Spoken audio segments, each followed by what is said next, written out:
Desgraciada, ¿qué demonios has hecho con mi tarjeta platino? Estoy en un hotel, en pleno centro de París.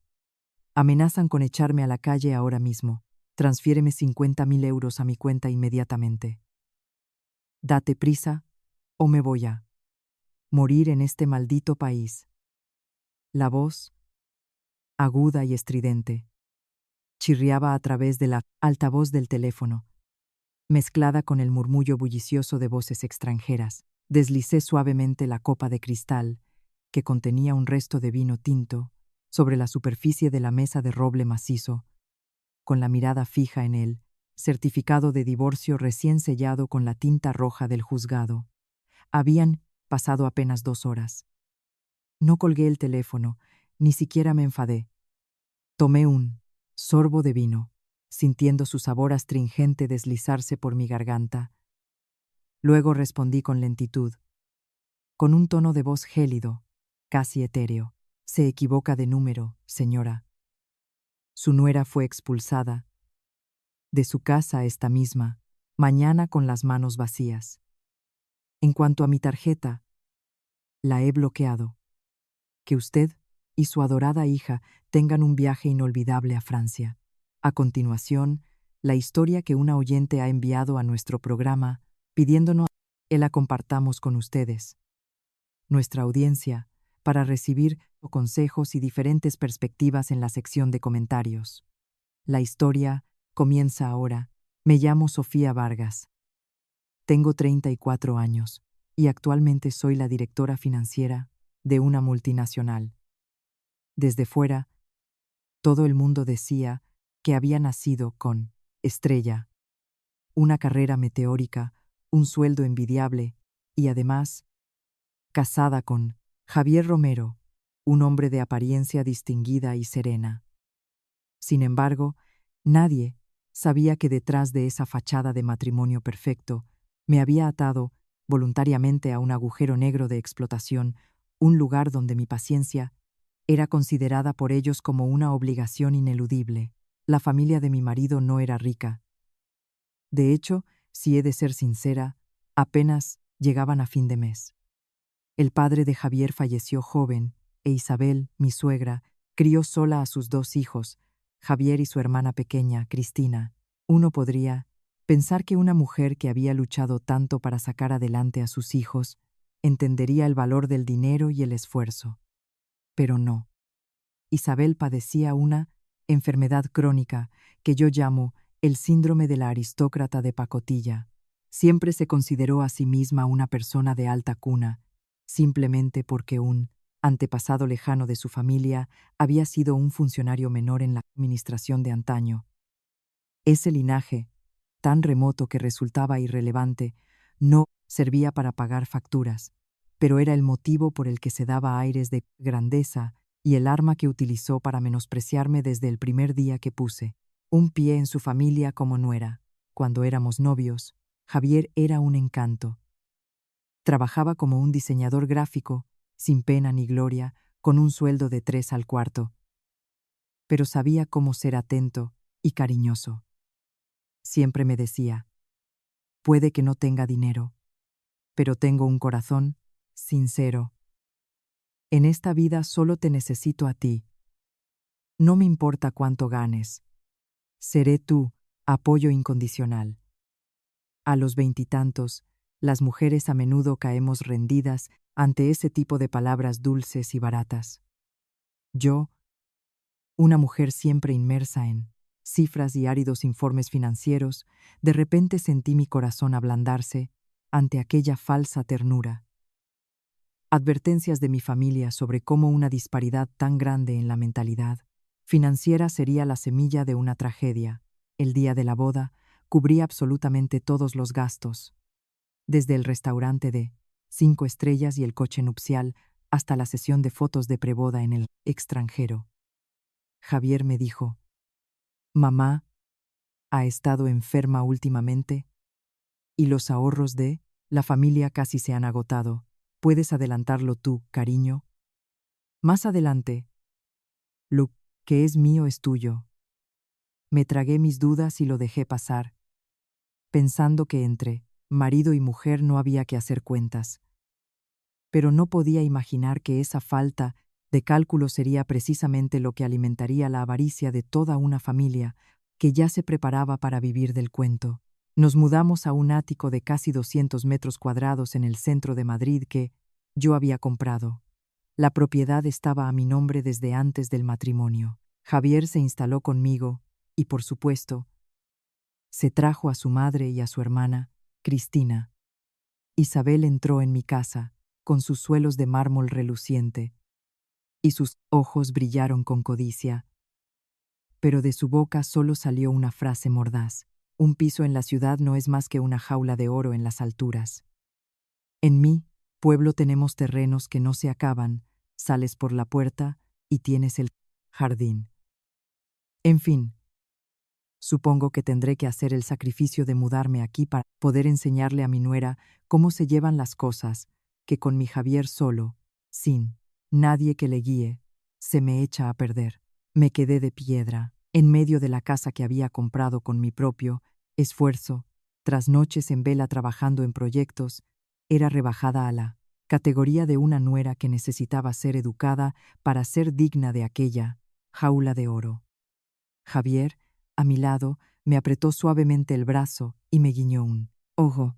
Mamá acaba de llegar del pueblo, no se lo tengas en cuenta. Lo dice porque le preocupa que estés tan ocupada con el trabajo que descuides a la familia. Y una vez más, cedí. Pensé que, como yo era la que ganaba el dinero, si era un poco tolerante, mantendría la paz en casa. ¿Qué suegra no tiene su orgullo? El orgullo de Isabel no se limitó a las palabras.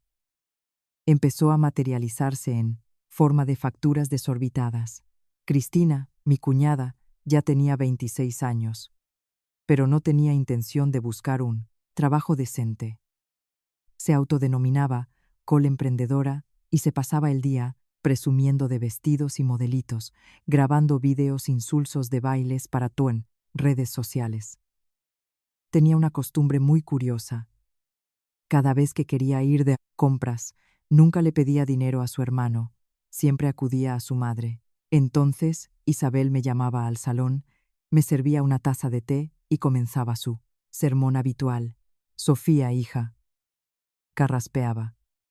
Cristinita tiene que asistir a un evento muy importante. Tú que eres directora, seguro que no te falta ropa de marca, que no la llevas a comprarse un par de conjuntos para que vaya presentable. Una chica sale a la calle mal vestida. La gente se reirá y dirá que en la familia Romero no sabemos cuidar de los nuestros. La primera y la segunda vez pasé la tarjeta y le compré bolsos de varios miles de euros, considerándolos un regalo para mi cuñada. Pero aquello se convirtió en una costumbre adicional asociada a mi cuenta. La excusa fue: mamá está en casa todo el día y a veces necesita ir al supermercado a comprar cosas buenas para ti. Es más cómodo que pague con la tarjeta. ¿Para qué quieres tantas tarjetas pesando en la cartera? Yo trabajo en finanzas, no soy tonta. Veía las notificaciones de los cargos llegando a mi móvil cada día. No eran tickets del Mercadona por un poco de verdura y pescado. Eran facturas de Chanel, de Dior, de los spas más caros de la ciudad, de restaurantes de lujo a los que Isabel llevaba a su séquito de amigas, nuevas ricas venidas a menos, para presumir. Algunos meses, el gasto de Isabel y Cristina con esa tarjeta adicional ascendía a 2 o 3 mil euros. Un día, coloqué el extracto bancario sobre el escritorio de Javier, intentando contener mi frustración. Explícame esto. ¿Qué es este nivel de gasto de tu madre y tu hermana? Yo trabajo para ganar dinero. No tengo una imprenta en casa para financiar la vida de influencer de tu hermana. Javier miró el extracto sin inmutarse. Lo dobló con calma y me lo devolvió. Son 4 duros y ya estás haciendo un mundo. Eres directora, ganas un dineral. Tus bonus de fin de año son una fortuna. ¿Y te duele gastar en un par de bolsos y unas comidas para tu madre? No traigas tus aires de negociante a esta casa. Aquí, los sentimientos están por encima de todo. Me quedé atónita. ¿Qué clase de lógica retorcida era esa? Yo me partía el lomo, usando mi inteligencia y mi tiempo para ganar dinero. Y ahora que pedía explicaciones, resultaba que yo era una pesetera calculadora. Y ellos, que vivían como reyes a mi costa, eran los que valoraban los sentimientos. Repliqué, pronunciando cada palabra con una frialdad cortante. ¿Sentimientos? Entonces, tu sueldo de 1.500 € al mes, ¿dónde está? ¿Por qué todos los gastos de esta casa, desde la luz y el agua, hasta el sueldo de la asistenta y las vacaciones de tu madre y tu hermana, se cargan a mí? ¿Tarjeta? De repente, Javier estalló. Se levantó de un salto y golpeó la mesa con fuerza, otra vez sacando el tema del dinero para humillarme. Te crees mucho porque ganas más y desprecias a mi familia. Mi dinero es para cosas importantes, para mis relaciones, para socializar. Las mujeres como tú solo pensáis en dinero, dinero y más dinero. Dicho esto, se dio la vuelta y se fue, cerrando la puerta del despacho de un portazo y dejándome sola, de pie, en un silencio sepulcral. En ese momento, lo que sentí no fue ira, sino un frío que me caló hasta los huesos. Comprendí que, a los ojos de esa familia, yo no era una esposa ni una nuera. Era simplemente una sanguijuela a la que se habían pegado para chuparme la sangre. Y si me atrevía a moverme, inmediatamente gritarían a los cuatro vientos que era una desagradecida y una persona cruel. El colmo del descaro llegó en el 60 cumpleaños de Isabel. Exigió celebrar una fiesta por todo lo alto en un hotel de 5 estrellas, invitando a más de 100 personas de su pueblo. Yo estaba hasta arriba con el cierre de un proyecto y solo tuve tiempo de transferirle 10.000 € para que lo organizara. Sin embargo, en mitad de la fiesta, cuando acababa de llegar corriendo y ni siquiera me había sentado, Isabel cogió el micrófono, subió al estrado y declaró, solemnemente ante ambas familias: si hoy puedo celebrar esta fiesta, es gracias al buen nombre de los antepasados, de la familia Romero, y sobre todo, gracias a que mi hijo Javier es un hombre de éxito, un trabajador incansable que se desvive por su madre. Mi nuera, en cambio, está ocupada día y noche, apenas pisa por casa. Por suerte, mi Javier se encarga de todo. Sentada en las primeras filas, escuché perfectamente cada uno de los aplausos que vitoreaban a Javier. Él sonreía, henchido de orgullo, asintiendo para recibir los elogios. Nadie mencionó mi nombre. Nadie sabía que aquella fiesta, fastuosa, el vestido de terciopelo con pedrería que llevaba Isabel, y hasta la última copa de vino sobre la mesa, todo había sido pagado con la tarjeta de crédito a nombre de Sofía Vargas. Me robaron mi esfuerzo, lo convirtieron en su propio halo de gloria y pisotearon mi existencia con total descaro. En ese momento, Cristina, sentada a mi lado, tecleaba en su móvil mientras decía, como si nada, pero lo suficientemente alto para que yo lo oyera: el dinero que gana una cuñada es también dinero de la familia del marido. Una mujer, por muy brillante que sea, si no sabe halagar a su esposo, no vale para nada. ¿Verdad, cuñada? No respondí. No me levanté para montar una escena ni grité como una mujer descontrolada. Simplemente levanté mi vaso de agua, tomé un sorbo y observé aquellos rostros sonrientes y exultantes en el escenario. En mi mente, solo un pensamiento fugaz. ¿Les gusta actuar, verdad?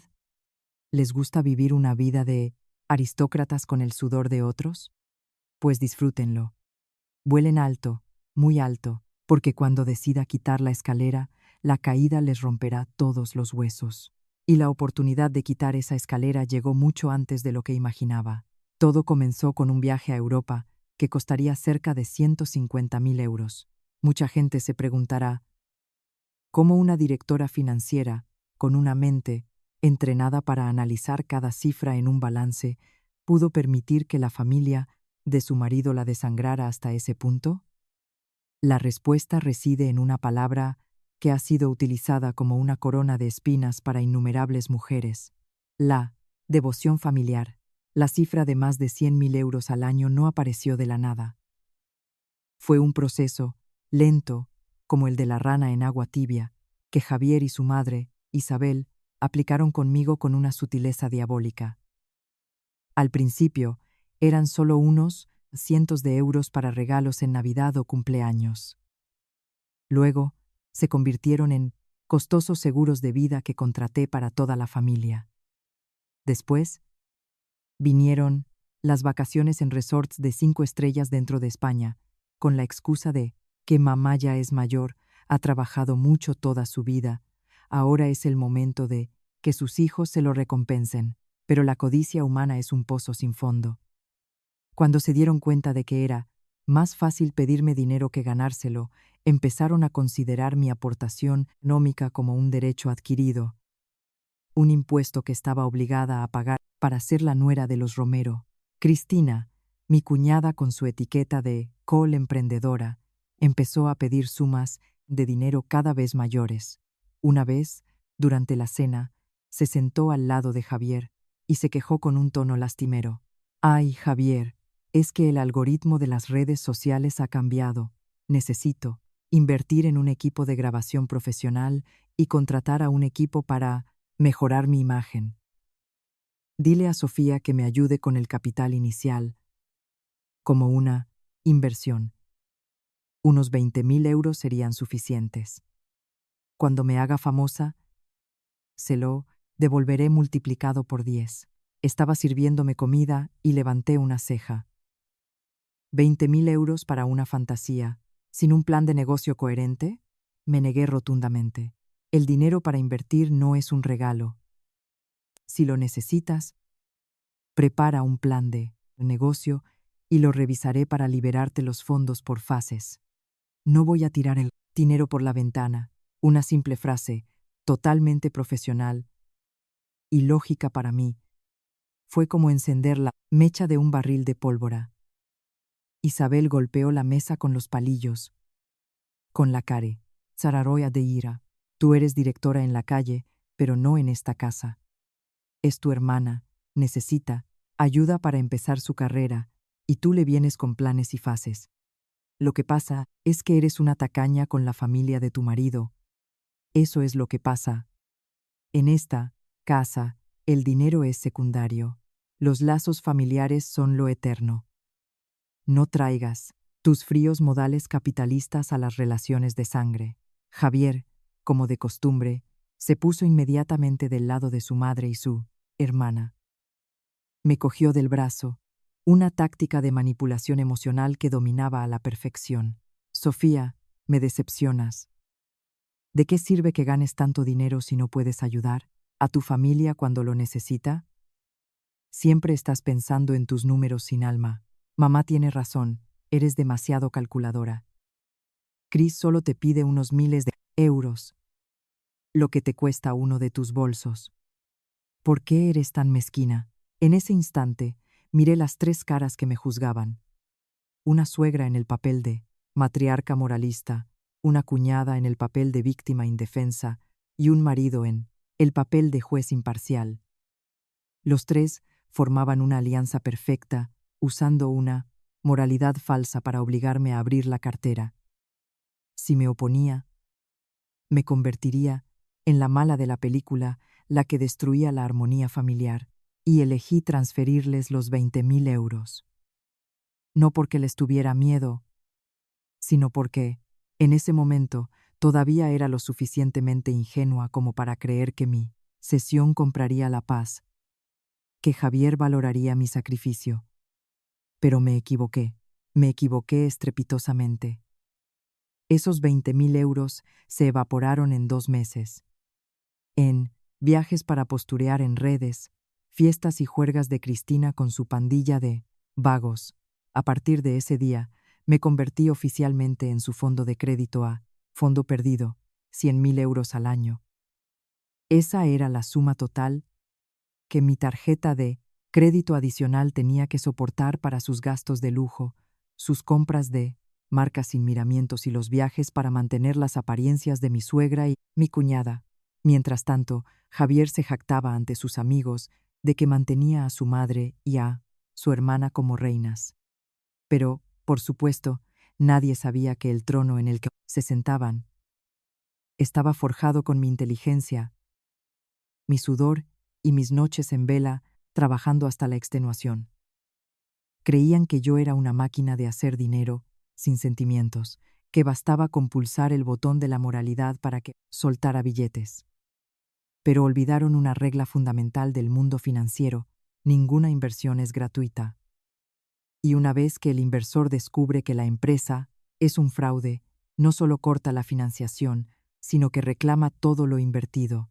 Y el día en que decidí congelar por completo mi inversión en esa familia podrida, llegó a raíz de una petición tan descarada por parte de mi cuñada Cristina. Resultaba ridícula. Todo llegó a su punto álgido una noche de mediados de octubre. El aire empezaba a refrescar.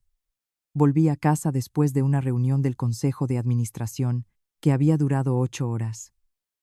Mi cabeza zumbaba por los gráficos financieros y las estrategias de fusión. Al abrir la puerta del ático, me encontré con 3 maletas de marca enormes plantadas en medio del salón. Isabel y Cristina estaban sentadas, hojeando un brillante folleto de viajes. Al verme, Javier salió de la cocina y me ofreció un vaso de agua. La sonrisa en sus labios estaba cargada de un cálculo que solo ahora empezaba a descifrar. Sofía, ya has vuelto. Siéntate. Tenemos que hablar de algo. Se acerca el 3er aniversario del fallecimiento de papá, y mamá dice que se siente muy deprimida, que no está de humor. A Cris se le ha ocurrido que podrían hacer un viaje por Europa por su cuenta, Francia, Suiza y luego Italia, una quincena más o menos, para que mamá se despeje.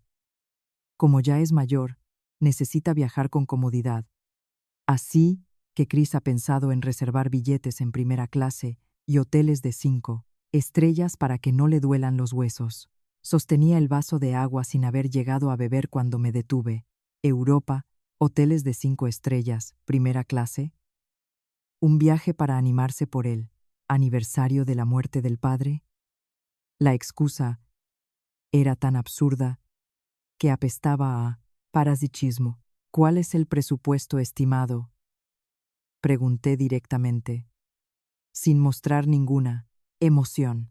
Cristina respondió con descaro, sin apartar la vista del móvil, pues, calculando por encima, entre vuelos, hoteles, comidas en restaurantes con estrella Michelin y un poco de dinero para gastos y compras, rondará los 60.000 euros, más o menos.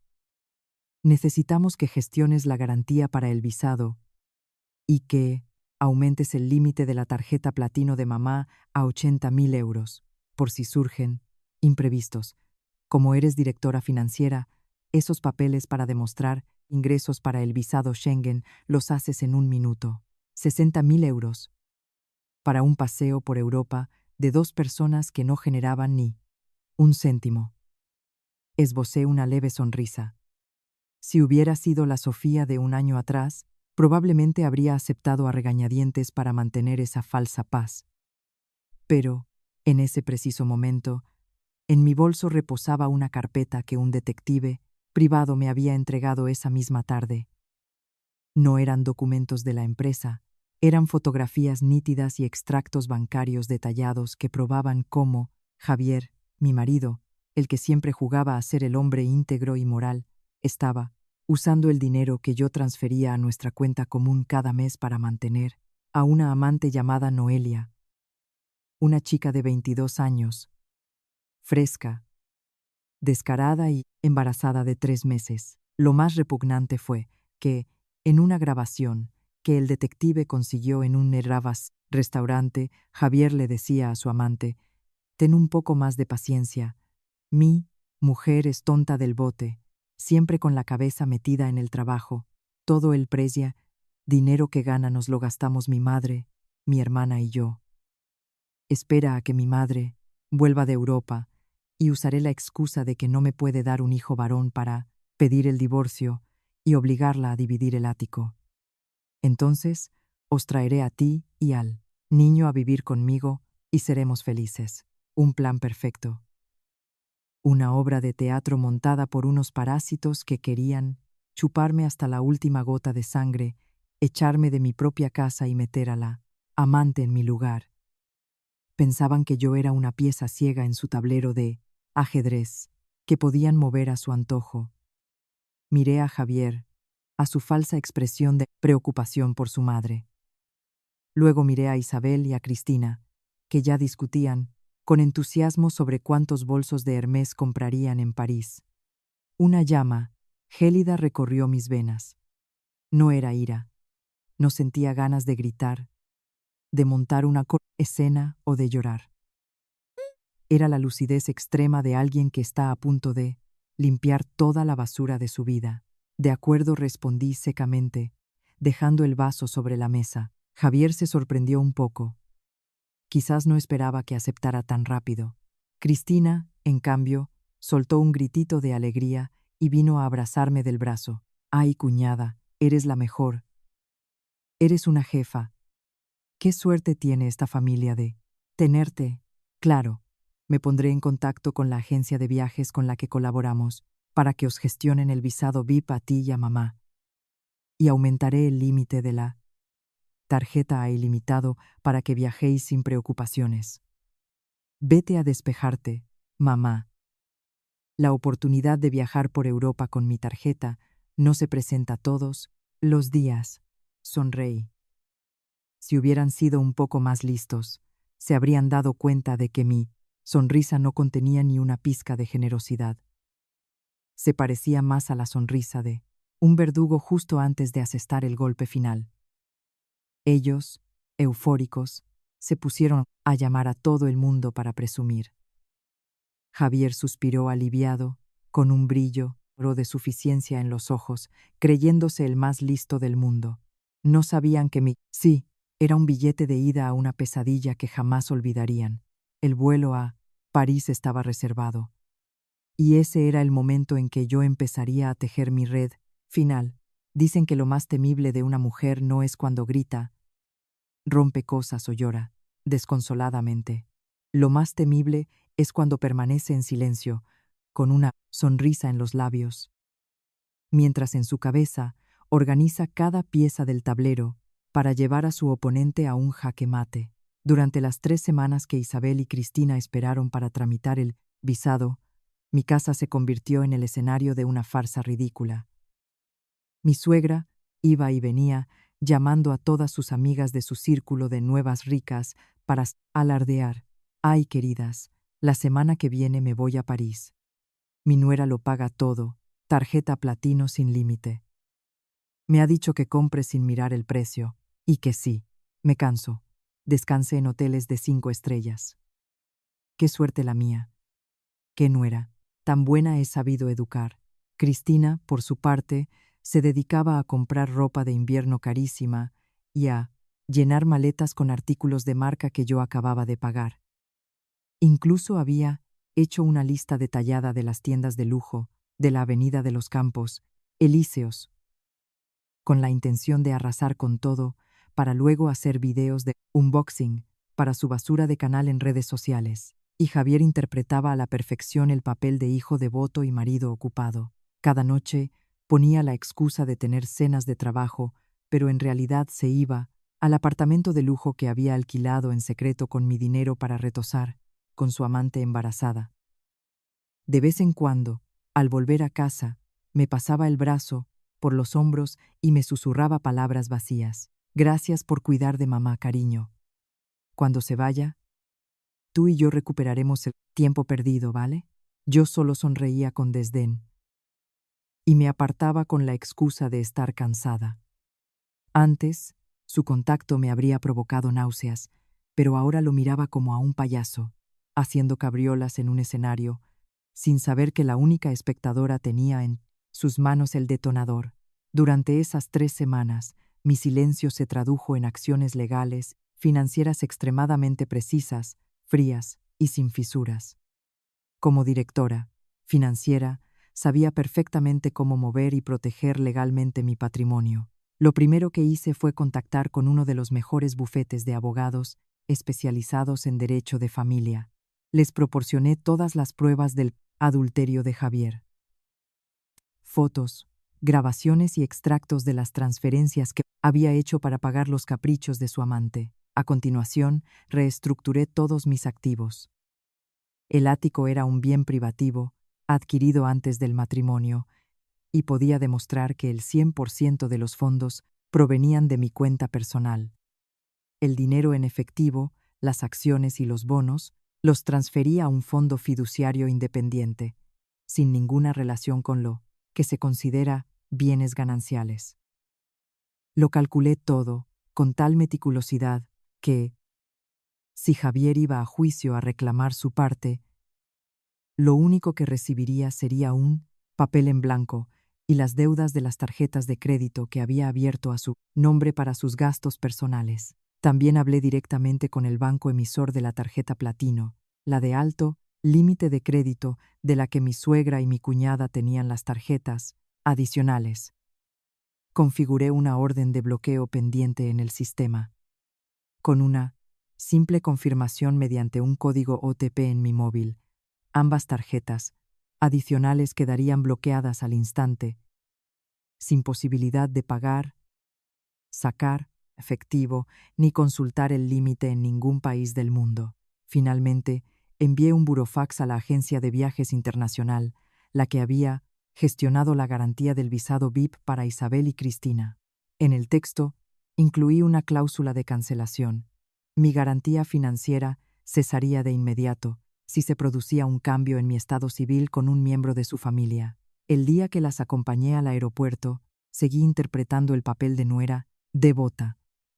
Pedí un coche de lujo para llevarlas, les ayudé a cargar las maletas, las acompañé hasta el mostrador de facturación de primera clase. Isabel me dio una palmadita en el hombro con una mirada arrogante. Pórtate bien en casa y cuida de tu marido. Cuando vuelva, te traeré un llavero de recuerdo. Sí, mamá, que tengáis buen viaje. Llamadme cuando lleguéis. Ya he activado la tarjeta para uso internacional, así que podéis gastar sin preocuparos. Sonreí mientras las veía desaparecer por el control de seguridad. Cuando el avión que transportaba a aquellos dos parásitos despegó, salí del aeropuerto, respiré hondo el aire fresco. El telón había caído. Ahora, el escenario era mío. Saqué el móvil y le envié un mensaje a Javier. Mamá ya se ha ido. Vuelve a casa. Pronto. Tengo que hablar contigo de algo importante sobre nuestro futuro. Al otro lado, Javier respondió al instante. Claro, mi amor. Voy para allá. No sabía que el futuro al que me refería era el fin de los días de parasitismo inmundo de toda su familia. Opinión personal. Muchas mujeres se autoengañan, creyendo que la paciencia y el sacrificio incondicional pueden cambiar a la familia política, pero la verdad es que, cuando cedes continuamente el control de tus finanzas y tu autoestima, no compras respeto. Solo alimentas la codicia y los delirios de grandeza de unos parásitos. La bondad mal empleada es un cuchillo que te clavas tú misma. ¿Qué piensan ustedes? Entre aguantar para mantener la apariencia de una familia feliz y cortar de raíz la enredadera que te asfixia, ¿cuál es la elección de una mujer con carácter? Dejen sus comentarios para que reflexionemos juntos. Y ese carácter lo usé para recibir a mi codicioso marido esa misma noche, fatídica. Esa noche, el ático estaba extrañamente silencioso. La luz cálida y tenue se derramaba sobre la mesa de comedor de nogal, donde había dispuesto 2 copas de vino tinto y una gruesa carpeta de documentos. Javier entró en casa silbando una melodía alegre, con el aire despreocupado de quien cree tener el mundo a sus pies. Dejó la chaqueta del traje en una silla y se acercó para abrazarme por las hilamus, espalda. Me moví sutilmente hacia un lado, evitando un contacto que ahora solo me producía repugnancia. Javier se detuvo un instante, pero luego se encogió de hombros y se sentó en la silla frente a mí. Mamá y Chris han llegado bien, ¿no? He estado tan liado que no he podido ir a despedirlas. Me dijiste que tenías algo importante que hablar. ¿Qué es? ¿Otro de tus proyectos ha sido un éxito rotundo? Podríamos comprar un chalet en la sierra para las vacaciones. Javier sonreía con picardía, sin poder ocultar la avaricia en sus ojos. Me senté con la espalda recta, las manos entrelazadas sobre la mesa. No estaba enfadada ni tenía ganas de andarme con rodeos. Empujé la carpeta hacia él, dije con calma: lee, ese es nuestro futuro. Javier frunció el ceño, cogió la carpeta y sacó los papeles con parsimonia. Sus ojos recorrieron las palabras en negrita de la primera página. Solicitud de divorcio de mutuo acuerdo. El aire de la habitación pareció congelarse. La sonrisa burlona de Javier se desvaneció, reemplazada por una expresión de absoluto desconcierto. Levantó la vista bruscamente, con la voz temblorosa, pero intentando mantener la compostura. Sofía, ¿qué broma es esta? ¿Divorcio? ¿Por qué se te ocurre esta estupidez? Ahora ¿que todo va bien? Esbocé una media sonrisa, con una mirada fría como el hielo clavada en su falsedad. ¿Que todo va bien? ¿Llamas ir bien a usar el dinero de tu mujer para alquilarle un apartamento de lujo a una tal Noelia, llevarla a sus revisiones del embarazo y planear divorciarte de mí en cuanto tu madre vuelva de su viaje? Al oír el nombre de Noelia, el rostro de Javier se tornó pálido como el de un cadáver. Sus ojos se abrieron como platos y la mano que sostenía la solicitud de divorcio comenzó a temblar violentamente. Balbuceó: ¿Tú me has estado espiando? ¿Alguien te ha metido ideas en la cabeza? ¿Verdad? Te juro que no es cierto. Ahórrate el numerito barato. Javier le interrumpí, sacando mi teléfono y reproduciendo una breve grabación de audio. La voz de Javier resonó con una claridad cristalina en el silencio de la trácula estancia. Espera a que mi madre vuelva de Europa, y usaré la excusa de que no me puede dar un hijo varón para pedir el divorcio y obligarla a dividir el ático. Entonces os traeré a ti y al niño a vivir conmigo. Apagué el teléfono y miré al hombre encogido frente a mí. Su máscara de moralidad había sido arrancada de cuajo, sin dejar ni rastro. Pero lo más gracioso de los cobardes y los codiciosos es que, cuando se ven acorralados, siempre revelan su estupidez más profunda. Javier, tras unos segundos de pánico, de repente soltó una carcajada. Su expresión cambió del miedo al descaro más absoluto. Lanzó los papeles sobre la mesa y se reclinó en la silla con una sonrisa burlona. Bueno, si ya lo sabes todo, no tiene sentido seguir ocultándolo. Necesito una esposa que me dé un hijo para continuar mi apellido, no una máquina de trabajar, insensible como tú. ¿Quieres el divorcio? De acuerdo. Pero que te quede claro, los bienes adquiridos durante el matrimonio se dividen al 50%. Este ático y todo tu dinero me corresponde la mitad.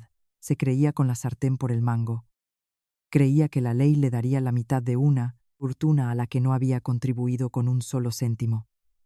Ya estaba calculando mentalmente el dinero que recibiría para mantener a su amante. Solté una carcajada, la más liberadora y sincera desde que me casé con él. ¿La mitad? Me levanté, abrí un cajón y saqué un contrato de separación de bienes y los extractos bancarios compulsados por mi abogado. Abre los ojos y lee, le dije, arrojándole los documentos. Este piso lo compré 3 meses antes de casarnos con dinero 100% de mi cuenta personal. Todos mis ahorros y fondos de inversión están en un fideicomiso independiente, sin que se haya generado ningún beneficio que constituya un bien ganancial en los últimos 3 años. En cuanto a nuestro único bien común. Hice una pausa, observando cómo Javier sudaba a mares mientras pasaba las páginas de los certificados de propiedad. Es la deuda, de 20.000 euros de la tarjeta de crédito que usaste para comprarle cosas, Noelia. Según la ley, las deudas contraídas por uno de los cónyuges para su beneficio exclusivo son de su exclusiva responsabilidad.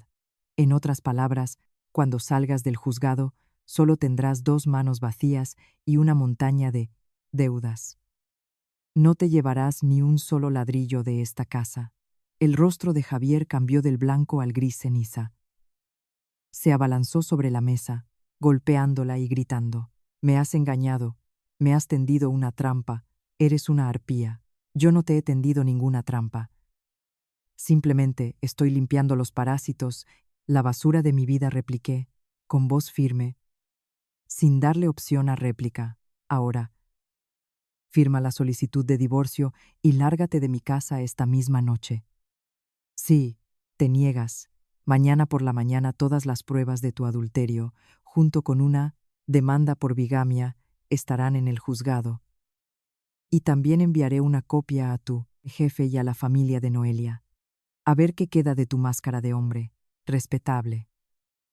Elige. Firmas y te vas en silencio. O no firmas y destruyo tu reputación y tu futuro». Javier me miró como si viera un monstruo. Sabía perfectamente que no iba de farol. Era un cobarde. Temía perder su imagen, su trabajo y, sobre todo, no tenía ningún argumento para defenderse ante pruebas tan contundentes. Su mano, temblorosa, cogió el bolígrafo, apretó los dientes y garabateó su firma en el CAI. «Papel, pagarás por esto, por ser tan cruel», siseó, cogiendo su chaqueta y su teléfono. «La puerta está por ahí. Y no olvides recoger todas tus cosas antes de medianoche. No quiero que mi casa huela a basura». Me di la vuelta y me dirigí al minibar para servirme otra copa. El sonido de la puerta cerrándose de un portazo resonó con estrépito. Mi ridículo matrimonio había terminado. De forma limpia, sin una lágrima, sin un lamento. Mi codicioso marido había firmado su propia orden de expulsión. Pero eso solo era la punta del iceberg. A miles de kilómetros, al otro lado del mundo, la raíz de ese árbol parasitario todavía soñaba con bolsos de lujo. Era hora de cortarles el último suministro de nutrientes. A las 9 de la mañana del día siguiente, salí del juzgado de primera instancia de Madrid con el resguardo que confirmaba la admisión a trámite de nuestra demanda de divorcio de mutuo acuerdo. Javier no apareció. Había otorgado poderes a su abogado para evitar verme. Probablemente estaría ocupado buscando préstamos para mantener a su amante o enfrentándose a la cruda realidad de que había perdido su cajero automático para siempre. No me importaba. Lo que me importaba en ese momento era la diferencia horaria entre España y Francia. En París eran las 3 de la madrugada. Isabel, Cristina seguramente estarían durmiendo plácidamente en la lujosa cama de su hotel de 5 estrellas, Le Meurice, soñando con un despertar para pasear por la orilla del Sena y entrar en las boutiques de los Campos Elíseos a gastar dinero sin mirar el precio. Entré en una cafetería frente al juzgado y elegí un rincón tranquilo junto a la ventana. El sol de la mañana se filtraba a través del cristal, iluminando la pantalla de mi teléfono. Abrí la aplicación de banca privada para clientes VIP. La interfaz, de un elegante color negro, mostraba las 2 tarjetas de crédito adicionales activas. La primera, terminada en 4567, a nombre de Isabel Romero. La segunda, terminada en 8910, a nombre de Cristina Romero. Tomé un sorbo de mi americano sin azúcar. El sabor amargo y fuerte me despejó aún más la mente. Toda la frustración, toda la paciencia y la humillación de los últimos 3 años pasaron por mi cabeza como una película muda. La imagen de Isabel despreciándome por ser de pueblo. La de Cristina dándome lecciones de vida con insolencia. La de ambos en el escenario del hotel, alabándose mutuamente con mi dinero. Todo iba a terminar aquí. Con un simple gesto digital, toqué la pantalla con el dedo y seleccioné la opción Gestionar tarjetas adicionales. El sistema preguntó: ¿está segura de que desea bloquear permanentemente esta tarjeta? Todas las transacciones nacionales e internacionales serán denegadas de inmediato. Sin dudarlo un segundo, seleccioné Confirmar. El código OTP apareció en un mensaje de texto. Introduje esos 6 números del destino. La pantalla cargó durante 2 segundos y luego apareció un mensaje en verde. La tarjeta adicional ha sido bloqueada. Con éxito. Repetí la operación con la tarjeta de Cristina. A continuación, abrí mi correo electrónico y envié un mensaje que ya tenía, redactado desde la noche anterior, al director de la agencia de viajes internacional. Estimado señor, tal como se acordó, por la presente le comunico que mi garantía financiera para las clientas Isabel Romero y Cristina Romero queda sin efecto desde el momento del envío de este correo. Le ruego que proceda a cancelar todas las garantías de alojamiento y a solicitar el reembolso de las fianzas a los hoteles asociados en Francia. Gracias por su atención. En menos de 3 minutos,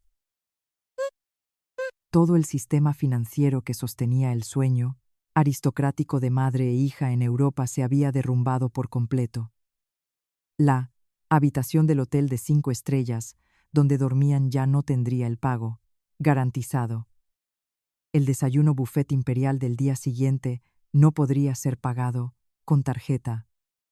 Y los bolsos de Hermès y Dior que Cristina planeaba comprarse quedarían para siempre en las estanterías. Apagué el teléfono y lo guardé en el bolso. La sensación no era de una satisfacción vulgar, sino de una paz y un alivio absolutos. Como cuando te extirpan un tumor maligno que te estaba consumiendo la vida. Había cortado todos los lazos con ellos. Volvía a ser Sofía Vargas, libre, orgullosa y dueña de mi propio dinero. Me levanté, salí de la cafetería y conduje directamente a la oficina para una reunión estratégica. Pasé el resto del día inmersa en el trabajo, analizando los informes financieros multimillonarios del grupo. Mi teléfono estaba en modo normal, pero no entró ninguna llamada. En Francia todavía era de madrugada. No fue hasta las 8 de la tarde, hora de Madrid, las 2 de la tarde en París, cuando, ya en casa, acababa de abrir una botella de vino chileno y me sumergía en un baño de agua caliente con aroma a aceite esencial de rosas, que el teléfono sobre el mueble de madera empezó a vibrar como un loco. La pantalla mostraba un número con el prefijo +33 de Francia, llamando a través de una aplicación de mensajería. El nombre del contacto era claro: suegra. Vibraba sin parar. Videollamada, llamada de voz, colgar, volver a llamar. El pánico era evidente en la frecuencia de las llamadas perdidas que saltaban en cuna. La pantalla. El contador subió a 5, 10, 20 llamadas. Giré suavemente la copa de vino en mi mano, observando el líquido rojizo ondular bajo la luz. No contesté de inmediato. Quería que sintieran el pánico en toda su intensidad, la sensación de caída libre cuando el colchón de dinero ajeno desaparece de la forma más cruel. A la llamada número 25, deslicé lentamente el dedo por la pantalla y acepté, y tal como esperaba, un sonido caótico y ensordecedor estalló, anunciando el catastrófico colapso en la ciudad de la luz. Pedazo de cabrona, ¿qué coño has hecho con mi tarjeta platino? Estoy en medio de un restaurante en París y amenazan con llamar a la policía para meterme en la cárcel. Transfiéreme 50.000 euros ahora mismo. Date prisa o me voy a morir en este maldito país. La voz, aguda y chillona, se rompía a través del altavoz del teléfono, distorsionada por el pánico extremo. Entre el ruido de fondo se oían murmullos, en francés, el golpeteo de cubiertos y el sollozo ahogado de mi cuñada, Cristina. No colgué, ni me enfadé. Me recosté lentamente en la bañera llena de espuma, tomé un sorbo del vino tinto chileno y sentí su sabor aterciopelado deslizarse por mi garganta. Podía visualizar la humillante escena que se desarrollaba a más de 10.000 kilómetros de distancia, tan vívida como una película a cámara lenta. Según el itinerario que Cristina había pregonado con orgullo en sus redes y sociales, a esa hora en París sería la sobremesa de un almuerzo tardío. Mi suegra, Isabel, y su adorada hija acababan de disfrutar de un festín real en un restaurante con estrella Michelin en plenos Campos Elíseos. Déjenme adivinar. En su mesa no faltaría el foie gras, lascas de trufa negra sobre un solomillo de wagyu y una botella de champán de no menos de 2.000 euros. Durante toda la comida, Cristina seguro que no paró de hacer directos en Instagram, mostrando el opulento local y obligando a su madre a posar con la cubertería de plata para demostrar a todo Internet el estatus de la familia Romero. Pero la obra de teatro aristocrática solo duró hasta que el camarero, con su impecable uniforme negro, se acercó con la carpeta de cuero que contenía la cuenta. Puedo imaginar a Isabel, echando hacia atrás su melena cardada con un gesto altanero, sacando de su bolso de Chanel comprado, por supuesto, con mi dinero, la todopoderosa tarjeta platino. La sostendría entre 2 dedos y se la ofrecería al camarero con el aire más sofisticado que pudiera fingir. El camarero, con una inclinación de cabeza y una sonrisa cortés, introduciría la tarjeta en el datáfono. Un pitido seco, unas letras rojas parpadeando en la pantalla, transacción denegada. El camarero, manteniendo su profesionalidad, diría: «Disculpe, madame, la tarjeta ha sido rechazada. ¿Desea probar con otra?» Isabel, sin duda, se habría quedado boquiabierta, golpeando la mesa y gritando en un español salpicado de un inglés chapurreado: «¿Cómo que error? Mi tarjeta tiene un límite infinito. Vuelva a pasarla. Su máquina está rota». Pasarían la tarjeta una segunda, una tercera vez. El pitido de error resonaría repetidamente como martillazos contra el falso orgullo de madre e hija. Los elegantes comensales de las mesas cercanas empezarían a girarse, sus miradas pasando de la curiosidad a la incomodidad, y finalmente al desdén, al ver a 2 mujeres asiáticas cubiertas de marcas de lujo montando un escándalo por no poder pagar una comida. El gerente del restaurante aparecería. La sonrisa de cortesía se desvanecería, reemplazada por la seriedad y la frialdad típicas de los franceses cuando se enfrentan a un posible simpa. «Cristina, ¿qué demonios pasa? Llama a Sofía ahora mismo y pregúntale qué juego se trae», seguro que gritó Isabel, perdiendo toda su compostura de gran dama. Cogería el teléfono a toda prisa y me llamaría, desesperada y humillada. Y así llegamos a esta llamada. Escuché la respiración jadeante de mi suegra. Esperé a que terminara de gritar hasta quedarse sin voz. Y entonces hablé con calma, con un tono tan monótono y frío como un iceberg. «Se equivoca de número, señora.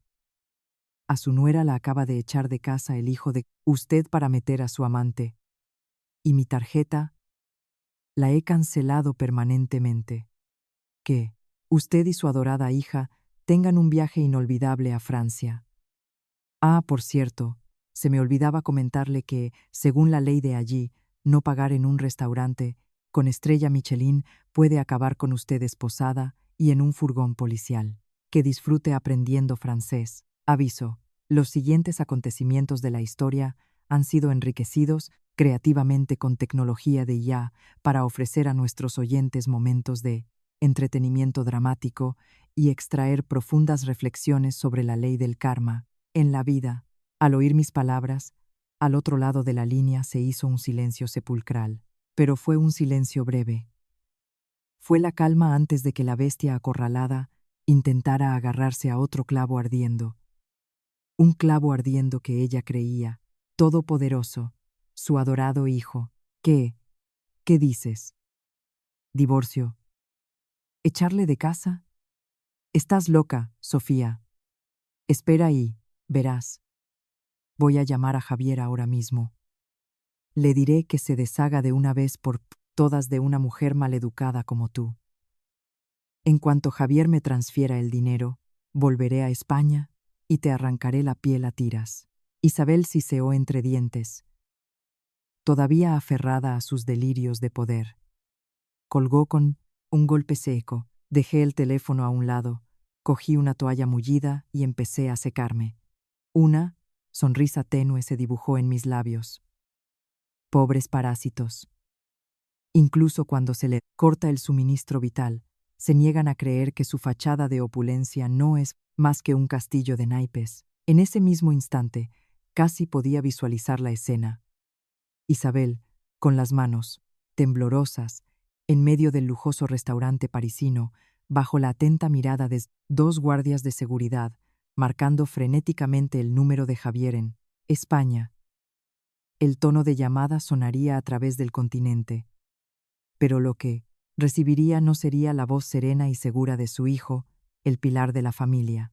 Al otro lado del mundo, en el apartamento de lujo que Javier había alquilado en secreto para su amante Noelia, otra tragicomedia estaba alcanzando su clímax. Cuando le presenté las pruebas irrefutables sobre mis bienes y le obligué a firmar el divorcio y a marcharse con las manos vacías, Javier corrió a buscar refugio en los brazos de Noelia, derrotado y humillado. Pensó que, al fin y al cabo, ella era joven, guapa y estaba esperando a su heredero. Sería su último consuelo. Pero olvidó un principio básico. El 99% de las chicas jóvenes y guapas que se lían con hombres casados lo hacen por el estatus, los bolsos de Chanel, el apartamento de lujo pagado cada mes. Cuando Javier apareció ante Noelia con un par de bolsas de plástico llenas de ropa, el rostro desencajado y la noticia de que se había divorciado, había perdido todo su patrimonio y ahora tenía una deuda de más de €500,000. El amor verdadero de su amante se evaporó sin dejar rastro. Noelia le gritó, le tiró un cojín a la cara y le llamó hombre ruin y mentiroso por haberle hecho perder su juventud. Justo en el momento en que su amante le abofeteaba y le gritaba que se largara, el teléfono de Javier sonó. En la pantalla brillaba la palabra mamá. Javier contestó, completamente desesperado. Mamá, ahora estoy muy liado, no me llames. Pero a Isabel, al otro lado de la línea, no le importaba si su hijo estaba vivo o muerto. Solo le importaba su propio orgullo, que estaba siendo pisoteado en Francia.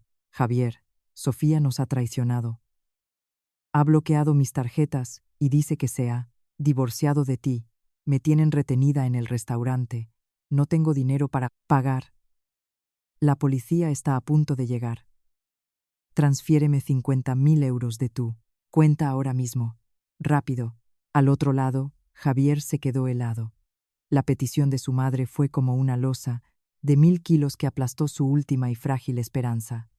Se agarró la cabeza y se desplomó en el suelo frío, gritando con una mezcla de desesperación y rabia. Dinero, dinero, siempre pidiendo dinero.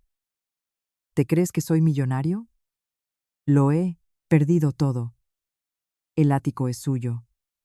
Las cuentas de departamento me lo consiguió ella a través de sus contactos. Esta mañana le ha enviado las pruebas de mi infidelidad a mi jefe. Me han despedido.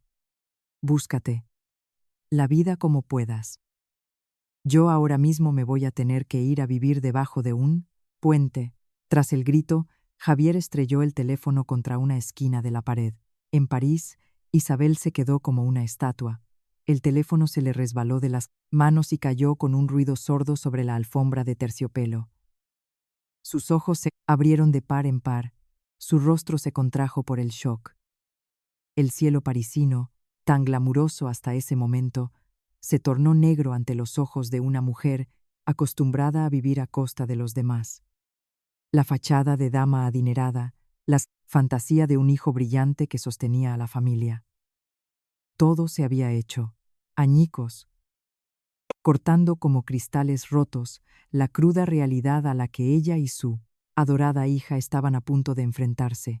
Cristina, de pie junto a su madre, vio cómo se tambaleaba a punto de desmayarse. Su rostro empezó a cambiar. Una verdad aterradora acababa de caer sobre ella. La planta parásita había sido arrancada de raíz. Y, siguiendo el instinto de supervivencia más cruel, la niña de sus ojos, la princesa de la familia, comenzó a mostrar su verdadera naturaleza, mientras las luces de las lámparas de araña del restaurante Michelin parecían convertirse en miradas de burla que las rodeaban. Cristina finalmente comprendió la gravedad de la situación. Sin Sofía, no eran nadie. Sin esa tarjeta platino, solo eran dos desconocidas sin un euro en el bolsillo, que no sabían ni una palabra de francés y que corrían el riesgo de ser encarceladas por un simpa. El gerente del restaurante se acercó, acompañado por dos agentes de la policía francesa que acababan de llegar. Aunque no entendían lo que decían, la actitud severa y el chasquido de las esposas en el cinturón de un agente fueron suficientes para que a Isabel le temblaran las piernas. Agarró con fuerza el brazo de Cristina, llorando y suplicando. «Cristina, ¿qué hacemos? No quiero ir a la cárcel. Soy una mujer mayor. Saca tu dinero y págales. Paga y volvemos al hotel a pensar qué hacer». En realidad, Cristina no estaba completamente sin blanca. Tenía otra tarjeta, Visa, con un límite de unos 5.000 euros, dinero que había ido sisando de lo que yo le daba para crearse un fondo secreto, además de varios miles de euros en efectivo en su bolso de Hermès. Tenía de sobra para pagar la cuenta y comprar un billete de avión barato para que ambas pudieran escapar de vuelta a casa. Pero la naturaleza de los egoístas es que, ante el desastre, solo piensan en sí mismos. Cristina miró la cuenta de casi 2.000 euros y luego se tocó el bolso. Sí, pagaba, perdería casi la mitad de sus ahorros. ¿Y los billetes de vuelta? ¿Y el taxi al aeropuerto? No quería pasar penurias. Era joven. No podía quedarse atrapada aquí sin dinero. Apartó bruscamente la mano de su madre. La mirada de la hija, que siempre había sido tan salamera con ella, era ahora fría y despiadada. ¿Estás loca? ¿De dónde saco yo el dinero? Tú pediste la comida. Tú pediste la botella de vino para fardar con tus amigas. Te dije que no nos pasáramos y no me hiciste caso. ¿Y ahora quieres que lo pague yo? Isabel se quedó atónita, como si no pudiera creer lo que oía. La hija, a la que había mimado, a la que había defendido a capa y espada cada vez que yo le recriminaba sus gastos, ahora le gritaba y le echaba toda la culpa en público. ¿Qué dices, Cristina? Soy tu madre. Te di la vida, te he consentido en todo.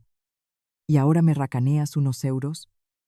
¿Vas a dejar que la policía me detenga?, gritó Isabel, con las lágrimas corriéndole por el maquillaje caro. Deja de hacer teatro.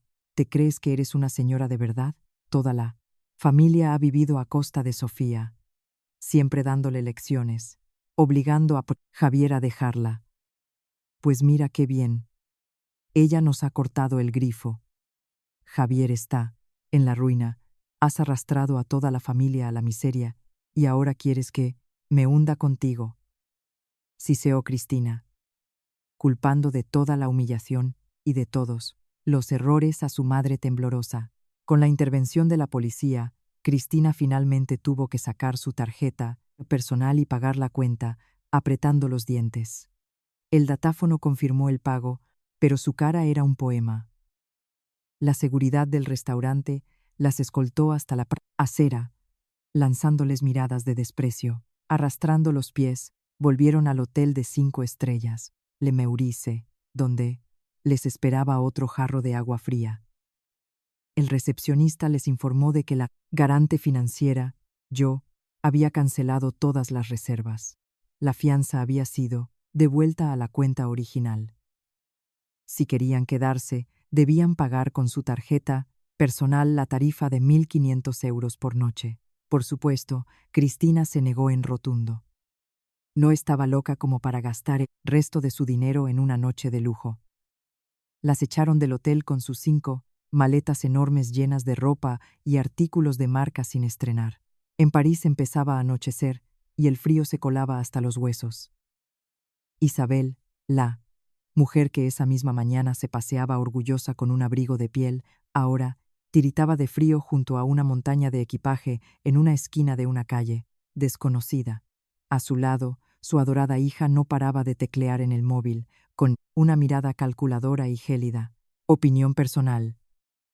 Cuando el dinero nubla la razón, es muy fácil disfrazarse con el manto de la moral y el afecto familiar. Pero solo ante la adversidad, cuando la fuente de ingresos se agota. La verdadera naturaleza de las personas queda al descubierto. La devoción filial, el amor de madre, a veces no son más que una obra de teatro mantenida por el dinero. Si fueras Cristina en esa situación, al borde de la supervivencia en un país extranjero, ¿vaciarías tus bolsillos para salvar a tu madre o te guardarías una salida para ti? ¿Es el egoísmo un instinto o el resultado de una vida de mimos y consentimientos equivocados? Dejen sus opiniones en los comentarios. Y ese egoísmo, avivado por la oscuridad y el frío de París, se transformó en un acto de traición tan vil que Isabel ni en sus peores pesadillas podría haberlo imaginado. El reloj de mi apartamento marcó las 12 de la noche. Al otro lado de la línea, la voz de mi abogado sonaba serena y segura. Todo está resuelto, doña Sofía. El juzgado ha emitido la resolución oficial, sus bienes están completamente protegidos. También hemos enviado la notificación para rescindir el contrato de alquiler del piso que ocupaba el señor Romero. Propietario le ha exigido que desaloje la vivienda esta misma noche por incumplimiento de pago. Sonreí, le di las gracias y me recliné en el sofá, contemplando las luces parpadeantes de la ciudad. El efecto dominó se había activado a la perfección. Una vez que derribas la primera ficha, las demás caen solas, sin necesidad de ensuciarte más las manos. Mientras disfrutaba de una suave melodía de jazz en otro lugar, aquellos que habían pisoteado mi amabilidad se estaban devorando entre sí en el abismo de la humillación. Javier, el hombre que se autoproclamaba pilar de la familia, ahora arrastraba sus pies por una calle desierta de Madrid, cargando 2 bolsas de basura negras con algunas prendas de ropa. Noelia, la dulce amante, tras echarlo a gritos de casa, le había quitado el Rolex y la cadena de oro que llevaba, los últimos regalos que le había hecho, como compensación por su juventud perdida. Estaba sin dinero, sin casa, sin trabajo, con las tarjetas bloqueadas y el móvil destrozado. Se acurrucó bajo el toldo de una tienda cerrada, temblando por el frío de la noche, con la mente llena solo de un arrepentimiento tardío y un odio profundo hacia su propia codicia. Pero la patética situación de Javier no era nada comparada con el drama que se desarrollaba en la magnífica capital francesa. Isabel y Cristina habían estado vagando durante 3 horas, arrastrando sus 5 pesadas maletas por las calles, empedradas, sin dinero para un taxi, sin atreverse a entrar en ningún hotel por miedo a que les estafaran. Finalmente encontraron refugio en el vestíbulo de una vieja y maloliente estación de metro. Sentadas en un banco de hierro helado, Isabel se cubrió la cara y rompió a llorar. El frío de Europa le calaba hasta los huesos, pero el frío de su corazón era aún más intenso. Se giró hacia Cristina, con la voz quebrada por el cansancio y el miedo. Cristina, busca billetes de avión para volver. No aguanto más. Este sitio está lleno de vagabundos, me dan miedo. Quiero ir a casa. Cristina, irritada, dejó caer el móvil sobre sus rodillas y le espetó. Cállate ya. ¿Te crees que los billetes a estas horas son baratos? ¿Un vuelo? Directo para dos nos costaría miles de euros. Mi tarjeta no tiene límite. Suficiente. Y además, con estas 5 maletas llenas de marcas, ¿quién paga el exceso de equipaje? Todo es culpa tuya. Por tu codicia, por presionar a Javier para que dejara a Sofía. Ahora, ¿te das cuenta? ¿Cómo te atreves a hablarme así? Mocosa. Si fui codiciosa, fue por el bien de esta familia, para que tú tuvieras dinero para tus caprichos. Si no me hubieras animado a hacer este viaje, no estaría pasando esta humillación. Isabel, fuera de sí, levantó la mano para abofetear a su hija, pero Cristina la detuvo de un manotazo. Madre e hija, antes aliadas para exprimir mi fortuna, ahora discutían y se insultaban a gritos en medio de la estación de metro, sin importarles la gente. Bajo las miradas curiosas de los sin techo, sacaron a relucir todos sus defectos y sus más viles cálculos para atacarse mutuamente. Cristina acusaba a su madre de ser una vieja codiciosa e ignorante. Isabel llamaba a su hija egoísta, desagradecida y traidora. Búscate la vida, mamá, yo soy joven, tengo todo el futuro por delante. No, pienso pudrirme en esta estación apestosa contigo. Si no tienes dinero, llama a Sofía y suplícale de rodillas, gritó Cristina. Se levantó bruscamente, cogió su bolso de lujo y se sentó dándole la espalda, dejando a su madre llorando desconsoladamente. El agotamiento físico, el hambre, el frío y el shock emocional fueron demasiado para Isabel, que ya sufría de hipertensión.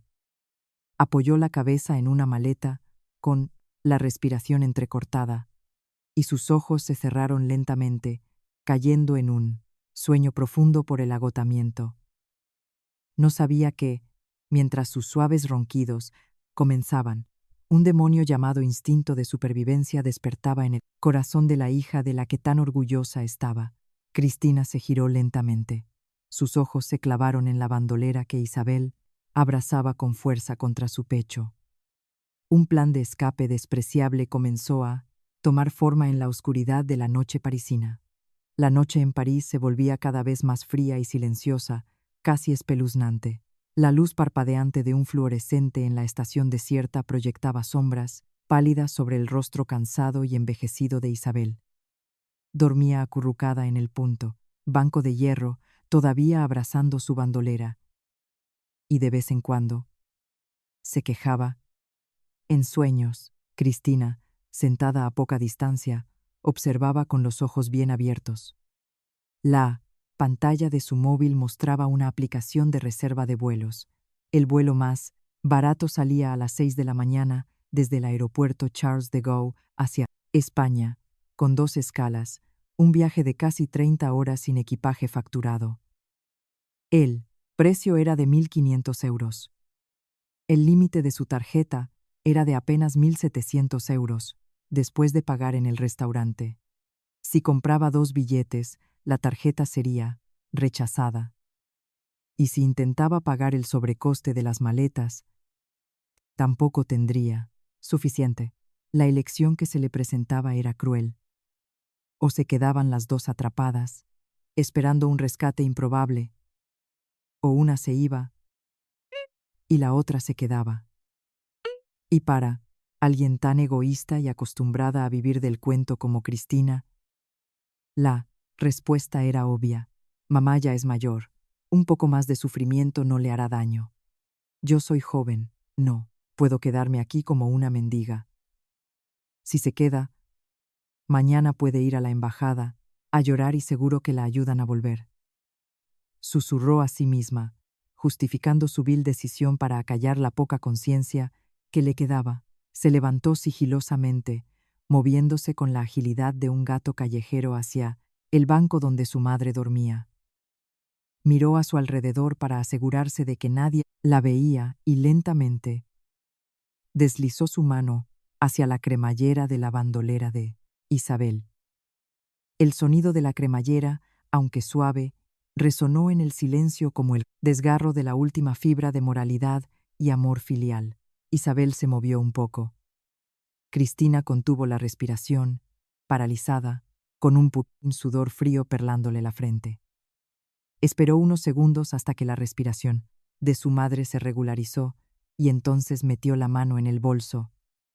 Sacó su propio pasaporte azul y se lo guardó rápidamente en el abrigo. De repente, sus ojos brillaron al tocar un fajo de billetes. Eran unos 2.000 euros en efectivo que Isabel había cambiado antes del viaje por si acaso. Sin dudarlo, Cristina cogió todo el dinero y se lo metió en su bolso. No le dejó a su madre ni una sola moneda para comprar un trozo de pan o una botella de agua. Se irguió y miró a la anciana acurrucada por el frío. En sus ojos no había remordimiento, solo la frialdad de quien acaba de cometer un robo con éxito.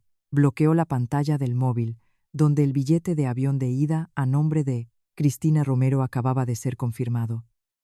Sin una mirada atrás, sin una palabra de despedida, Cristina cogió su bolso y su maleta de mano más pequeña y salió a toda prisa de la estación, perdiéndose en la oscuridad de las calles de París. Cogió un taxi directo al aeropuerto, dejando atrás 5 maletas enormes de marcas de lujo y a la madre que había agotado sus fuerzas y pisoteado a su nuera, para mimarla y consentirla durante décadas. El reloj avanzaba hacia el amanecer.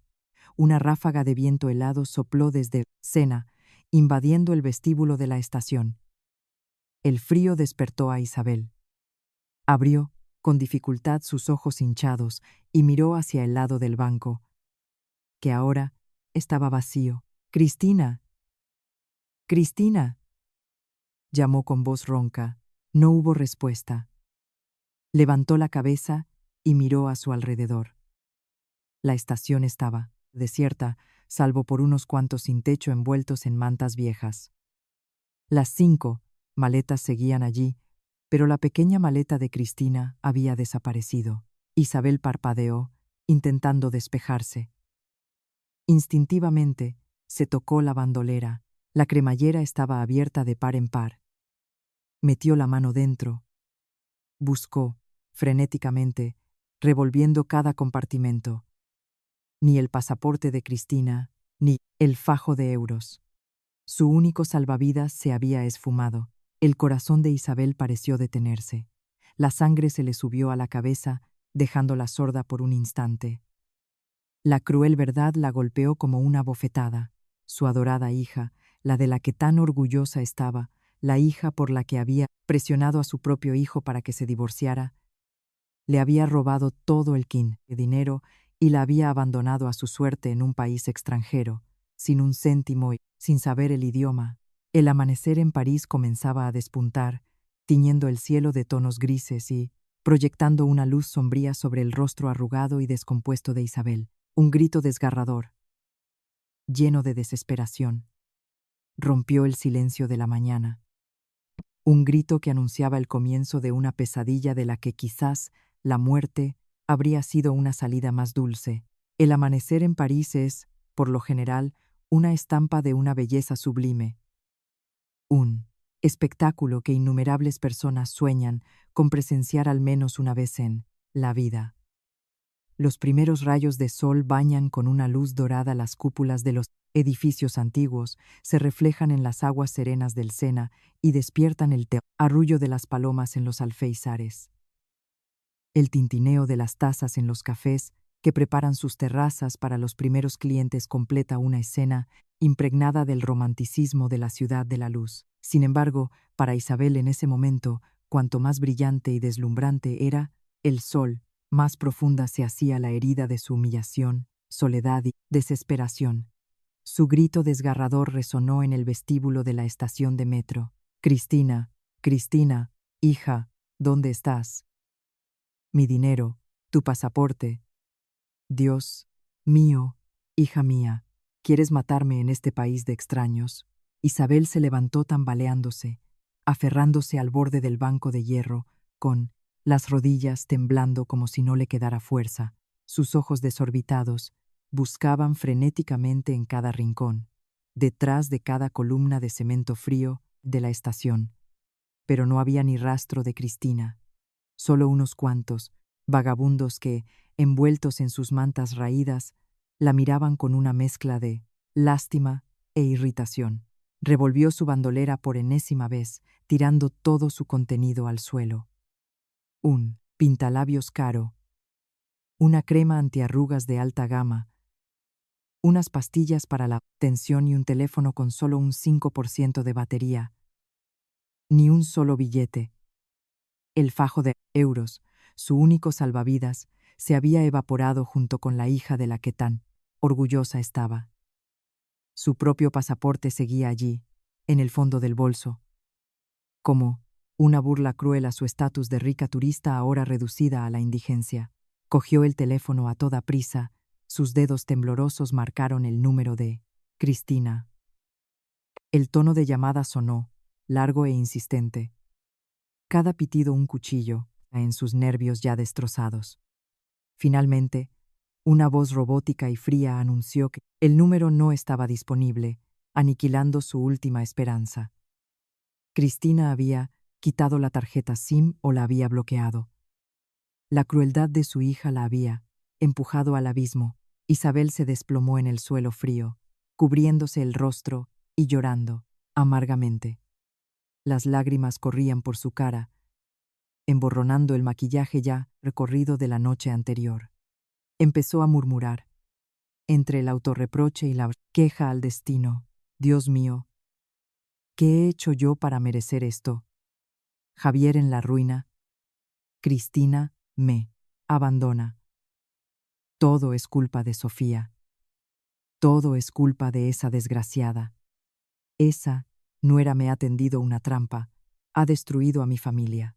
Incluso en su momento de máxima desesperación, cuando el egoísmo y la codicia de su propia familia la habían llevado al borde del precipicio, Isabel seguía culpándome a mí. Su delirio de poder estaba tan arraigado que creía que mi decisión de cortarles el suministro era un crimen atroz, y no un acto legítimo, de autodefensa de una mujer pisoteada durante demasiado tiempo. El sonido de una sirena de policía se oyó a lo lejos, acercándose. 2 agentes, que patrullaban la estación, se aproximaron con expresión seria. Vieron a una mujer asiática, vestida con ropa cara pero en un estado lamentable, llorando desconsoladamente junto a 5 maletas enormes en medio del vestíbulo. Uno de los agentes se acercó y en francés le preguntó: «Madame, ¿necesita ayuda? Está molestando a los demás pasajeros. Por favor, muéstrenos su documentación». Isabel no entendió una palabra. Entró en pánico, agitando las manos y balbuceando en español: «No, yo no he hecho nada. Soy una turista. No me detengan, estoy buscando a mi hija». Al ver que no entendía francés, el agente cambió a un inglés básico, repitiendo la petición de sus documentos. Pero Isabel, una mujer que había pasado su vida entre cotilleos y alardes en su pueblo, tampoco sabía una palabra de inglés.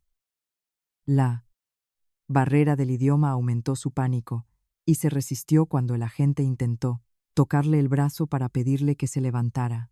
Su resistencia, aunque instintiva y producto del miedo, fue interpretada por la FITO, policía francesa, como un acto de alteración del orden público. La inmovilizaron rápidamente y le exigieron el pasaporte.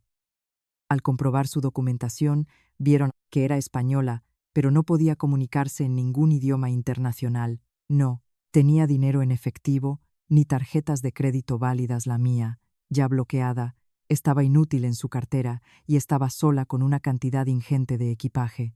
Sospechando que podría ser una inmigrante ilegal o tener problemas de salud mental, decidieron llevarla a comisaría para identificarla y contactar con la embajada española. La imagen de la gran dama que me había despreciado por ser de pueblo, que se jactaba de su linaje superior, ahora era escoltada por 2 policías, cargando a duras penas sus 5 maletas, saliendo de la estación bajo las miradas curiosas y los murmullos de los transeúntes. El abrigo de piel sintética que llevaba para aparentar estatus estaba ahora sucio y arrugado, dándole un aspecto patético, desaliñado. La subieron a un coche de policía que pasó junto al río Sena, cuyas aguas fluían tranquilas bajo el sol de la mañana, Mirando por la ventanilla, vio a parejas de enamorados paseando de la mano, a familias desayunando alegremente en las terrazas. Un sentimiento de soledad, humillación y arrepentimiento tardío invadió. Lloró. Pero ya no era un llanto de rabia y culpa hacia otros, sino el llanto desesperado de alguien que se da cuenta de que lo ha perdido todo. Honor, el dinero y el amor de su propia familia, a sus años.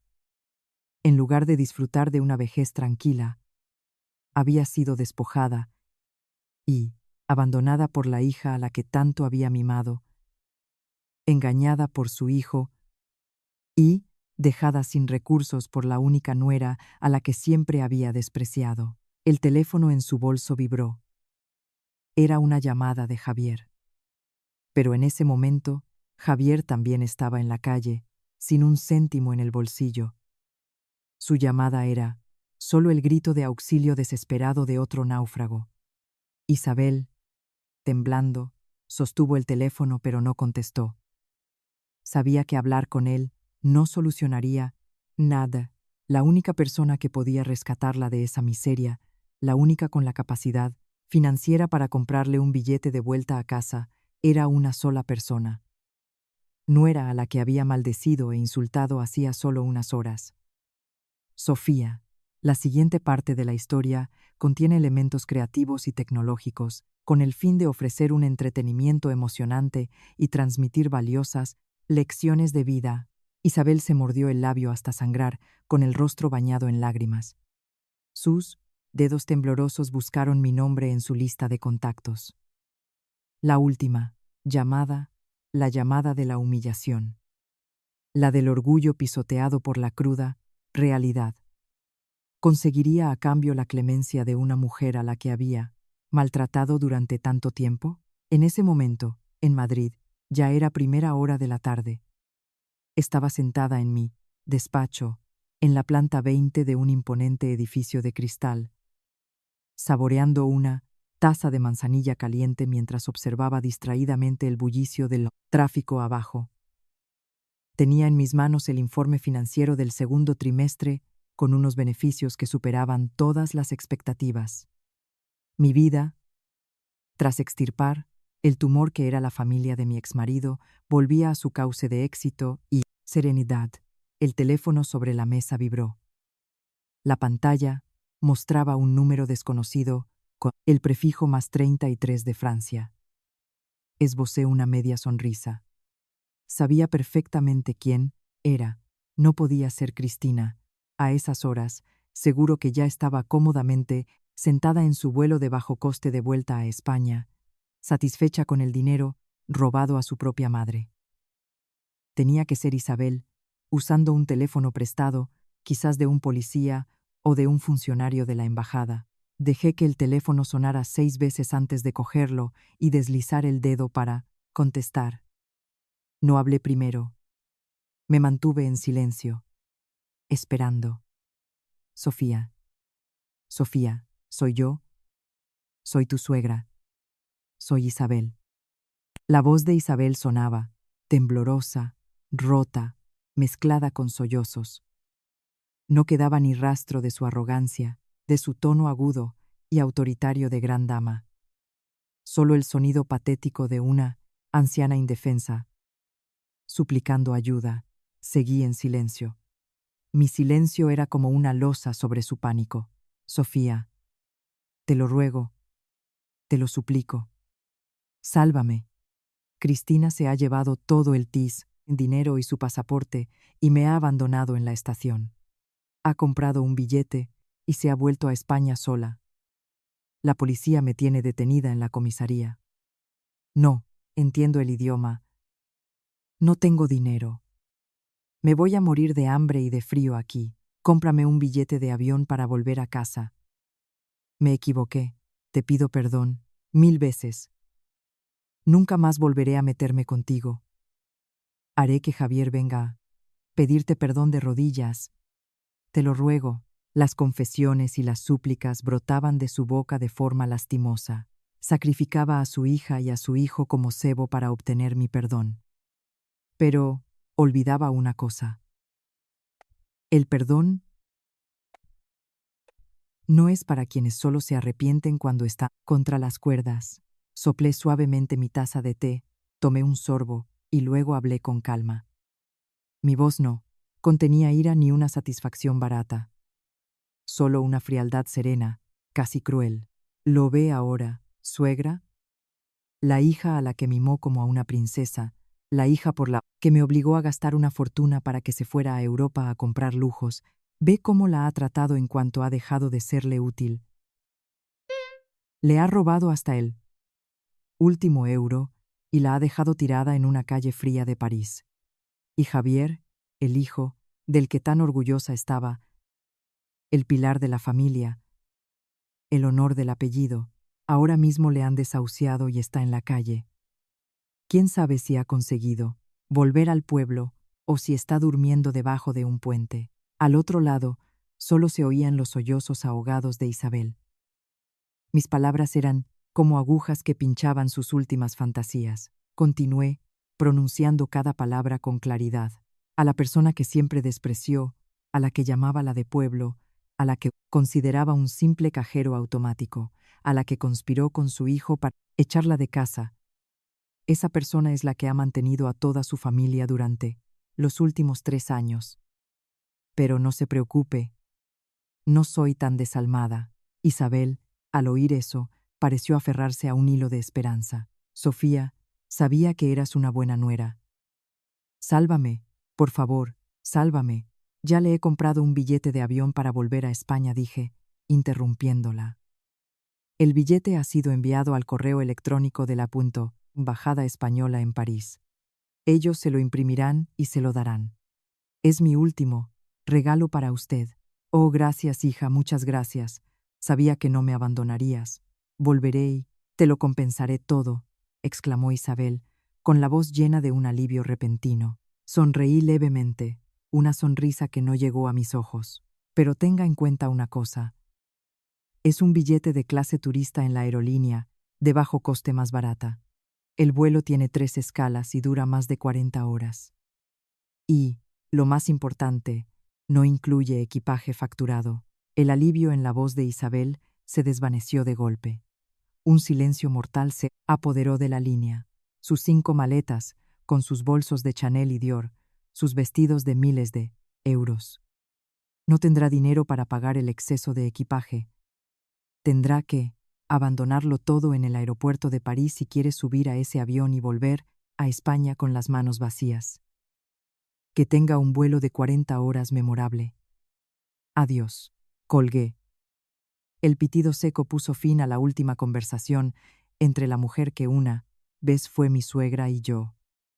Isabel, la mujer que vivía en una fantasía de riqueza, ahora se enfrentaba a la elección más dolorosa, quedarse con los lujos que había conseguido con tanto descaro y quedar atrapada en Francia, o abandonarlo todo para embarcarse en un viaje infernal de 40 horas de vuelta a casa, como una fracasada, y cuando aterrizara, hecha un desastre, en el aeropuerto de Barajas, le esperaba un final aún más humillante en su pueblo.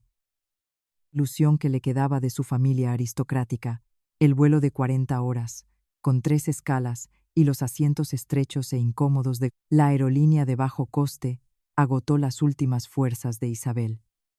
Sin comida, caliente, sin azafatas atentas y, lo más importante, sin las 5 maletas lujo de las que tanto había presumido.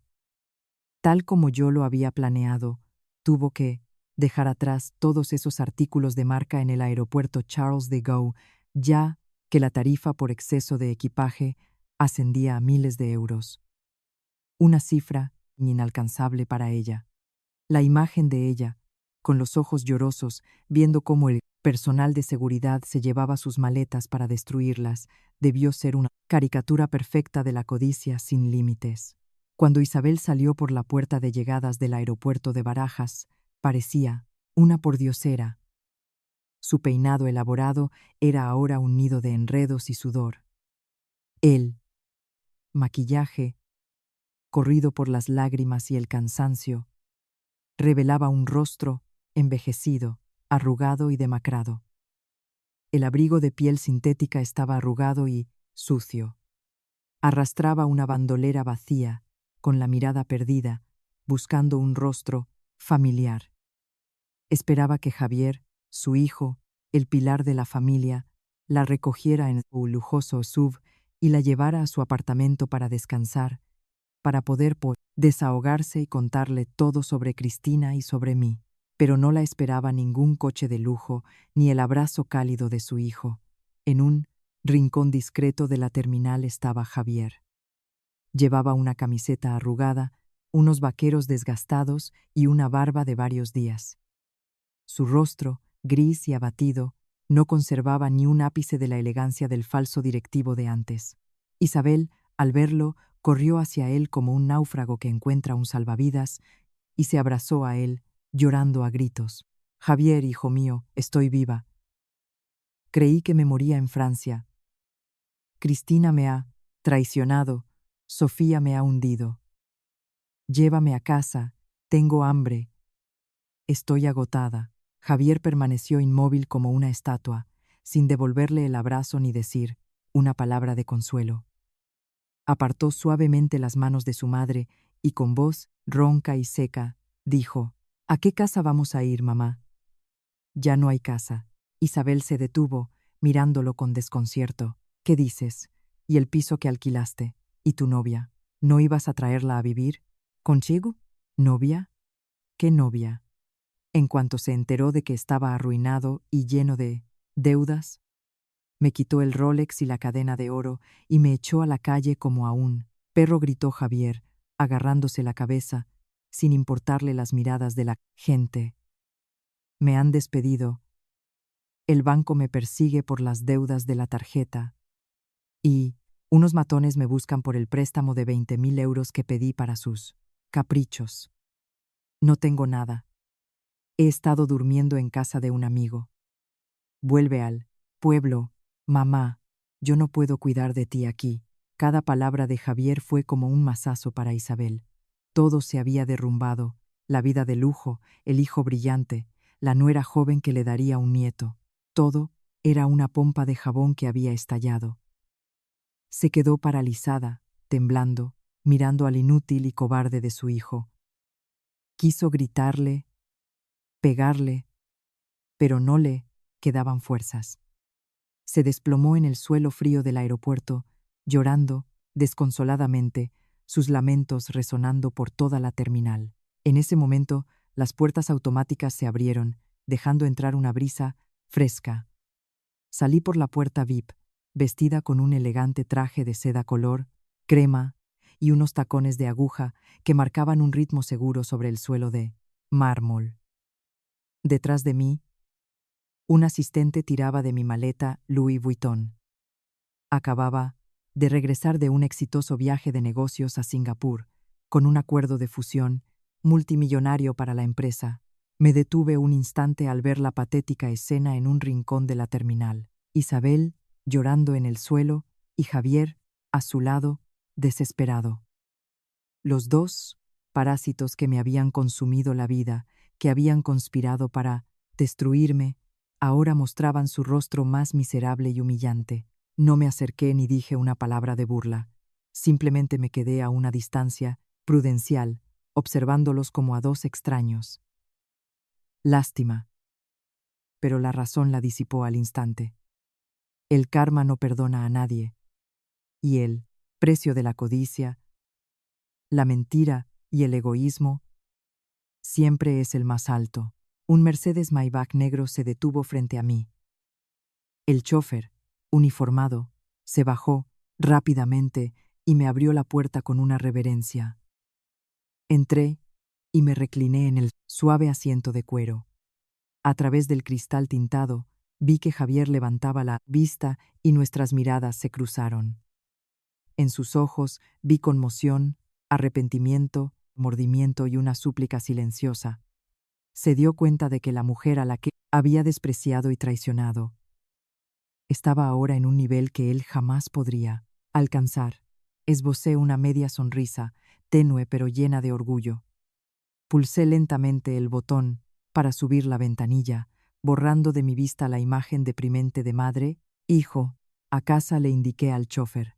El coche se deslizó suavemente por la avenida arbolada, dejando atrás un enredo de fantasías rotas, mentiras y la humillación de unos parásitos. Opinión personal. Del dicho: quien siembra vientos, recoge tempestades. La codicia y el egoísmo pueden traer beneficios a corto plazo, pero a la larga entierran el honor y la dignidad. La paciencia de una mujer no es debilidad. A veces, es el tiempo que necesita para acumular fuerzas y lanzar el contraataque definitivo para protegerse a sí misma y a lo que ha construido. ¿Qué piensan del final de esta suegra y este marido infiel? ¿Fue un castigo suficiente o demasiado leve para él? ¿Daño que causaron? Compartan sus opiniones en los comentarios. Sentada en el silencioso interior del Maybach, mientras se deslizaba por la Castellana, cerré los ojos y sentí una paz absoluta, una liberación total que no había experimentado en los 3 años de matrimonio. Se acabaron las quejas y peticiones de dinero de mi cuñada, las lecciones de moral vacías de mi suegra, la falsedad y los cálculos de un marido cobarde. El aire a mi alrededor era ahora puro, limpio, sin la contaminación de ningún parásito. Abrí los ojos y contemplé los brillantes rayos de sol que se filtraban por la ventanilla. Un nuevo día había comenzado. Un nuevo comienzo, radiante y libre, me esperaba. La historia de la familia Romero, después de aquel día humillante en el aeropuerto, se convirtió en una anécdota tragicómica que corrió como la pólvora entre amigos, familiares y conocidos. No necesité decir una palabra. Su propia desgracia se encargó de exponerlos. Dicen que Cristina, la princesa de la familia, después de huir con el dinero de su madre, lo malgastó todo en fiestas y deudas. Su canal de call, emprendedora, fue denunciado por publicidad engañosa y la comunidad online la canceló. Tuvo que volver al pueblo, donde malvive con trabajos precarios, su belleza marchita y su futuro arruinado. Isabel, la mujer que se jactaba de su linaje, tuvo que volver con Javiera, vivir en una casa vieja y ruinosa en el pueblo. No se atreve a salir a la calle, temerosa de las miradas y los comentarios sobre su viaje a Europa. El precio de su codicia y sus delirios de grandeza destruyó lo último que le quedaba de orgullo. Y Javier, el marido codicioso y cobarde, ahora se gana la vida con trabajos manuales, huyendo constantemente de los cobradores de deudas. Noelia, la dulce amante, con su embarazo de 3 meses, no tardó en encontrar a otro hombre más rico, dejándolo solo con sus deudas crecientes. Lo perdió todo: familia, carrera, honor y dignidad. Cada miembro de esa familia está pagando por sus propios errores y sus viles maquinaciones. Se revuelcan en el pozo de humillación y pobreza que ellos mismos cavaron, y yo no tengo tiempo ni ganas de regodearme ni de compadecerlos. Mi vida es demasiado valiosa para desperdiciarla en basura. Entré en mi lujoso ático. La casa estaba inundada de luz natural y un relajante aroma a lavanda. Ya no había maletas de marca estorbando, ni los objetos de mal gusto que Isabel solía traer. Todo estaba limpio, ordenado, devolviéndole al espacio su elegancia original. Salí al balcón, me serví una copa de champán y brindé hacia el cielo azul.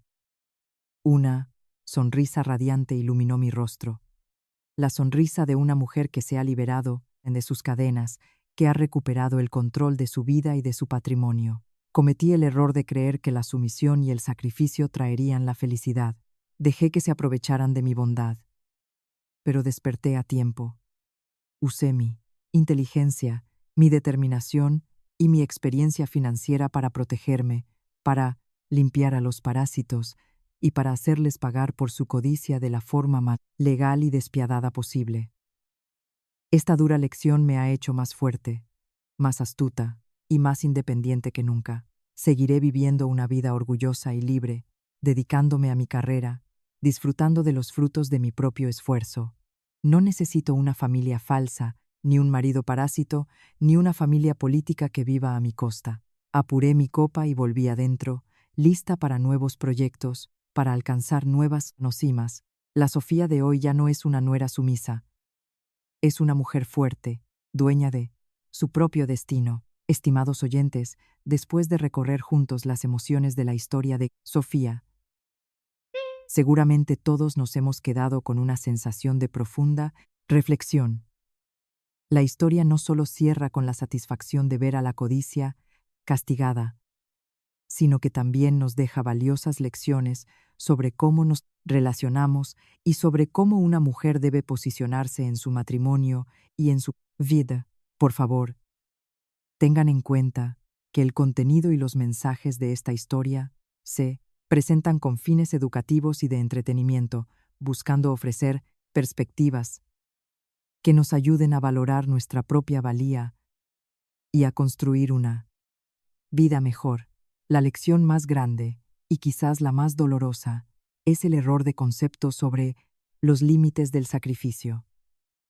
A menudo, a las mujeres se nos viste con el hermoso pero pesado manto de la paciencia y la tolerancia. Nos autoengañamos pensando que si damos sin esperar nada a cambio, si nos ocupamos de todo, la familia política nos querrá y nuestro marido nos valorará. Pero la realidad es a menudo cruel.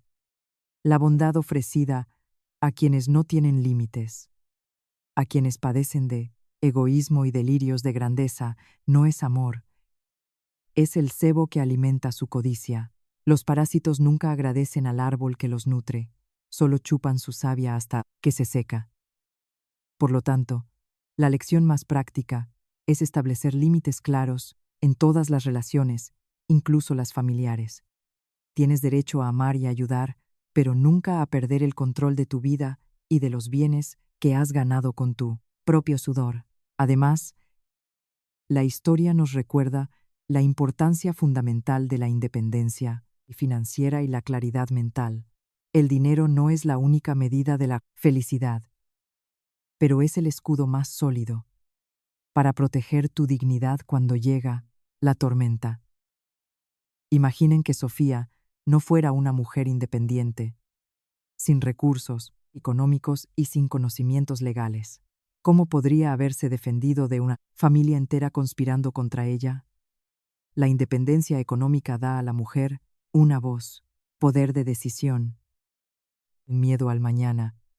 Trabajamos duro no para pisotear a nadie, sino para que nadie nos pisotee a nosotros.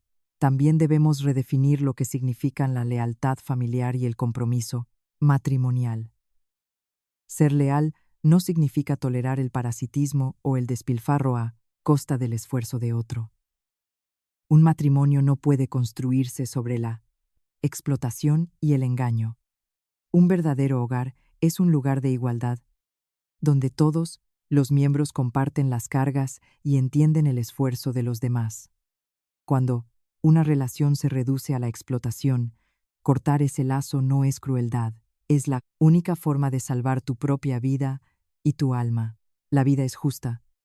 El karma puede tardar, pero nunca falta. Quienes viven a costa de otros, usando artimañas para robar el esfuerzo ajeno, acaban destruyéndose a sí mismos con su propia codicia, como le ocurrió a la familia de su exmarido. Recuerden que la vida es un viaje en busca de la paz y la felicidad. No se obliguen a vivir en un matrimonio tóxico por miedo al qué dirán o por una frágil apariencia. Ámense a ustedes mismas antes de esperar que otros las amen. Atrévanse a salir de la oscuridad, a deshacerse de las cargas que no les pertenecen y a recibir el amanecer de la libertad y el orgullo. Desde mi perspectiva como narrador, me doy cuenta de que la mayor tragedia de una mujer no es casarse con el hombre equivocado, sino perderse a sí misma en ese matrimonio. Se nos enseña a sacrificarnos, a ser tolerantes para mantener la paz, pero olvidamos que la tolerancia mal empleada es crueldad hacia una misma. El amor y la familia deben basarse en el respeto y la comprensión mutua, no en el cálculo y la explotación material. El dinero puede dar comodidad, pero nunca comprará la sinceridad ni la dignidad. El viaje de Sofía no es solo una historia de venganza, es un viaje para redescubrir su propio valor y su derecho a ser feliz. A veces, dejar ir parece un acto frío, pero en realidad es la forma más humana de extirpar los tumores que corroen nuestra alma. Creo que cada adversidad nos enseña una lección valiosa, nos hace más fuertes y resilientes. No guarden rencor a quienes les han tratado mal. Ellos les han enseñado a amarse y a respetarse a sí mismas por encima de todo. Sean valientes, establezcan límites para proteger su corazón, porque merecen ser amadas, respetadas y vivir con la cabeza bien alta. La vida es corta, no la desperdicien en lo que no vale la pena. Inviertan todo, su amor en construir un refugio de paz para su propia alma.